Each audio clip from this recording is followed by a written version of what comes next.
Ni takwimu za kuogofya iwapo una mtoto wa kike au wa kiume aliye na umri kati ya miaka 15 na 19, kwani huenda tayari anafahamu vyema masuala ya ngono. Kwa mujibu wa ripoti iliyotolewa, 15% ya wasichana na 31% ya wavulana walio na umri wa miaka 15 tayari wameshafanya ngono.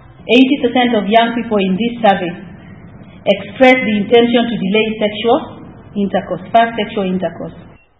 Kulingana na utafiti uliofanywa, wengi haswa kutoka vitongoji duni hujitosa katika lindi hili la ngono kwa minajili ya kupata kitu.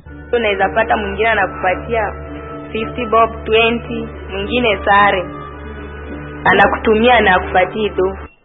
Utafiti wa Center for the Study of Adolescence umebaini kuwa wengi wamekiri kufanya mapenzi na takriban watu 6 katika miezi 6 pekee. Na si hayo tu, kwani wasichana wanaonekana kupachikwa mimba wakiwa katika umri mdogo mno, huku idadi ikiongezeka. Mfano bora ni shule ya Kinango, ambapo wanafunzi walidaiwa kuacha shule baada ya kupachikwa mimba. Takwimu inaibua masuala mengi. Je, wazazi mmesahau majukumu yenu au ni utundu wa vijana wa siku hizi?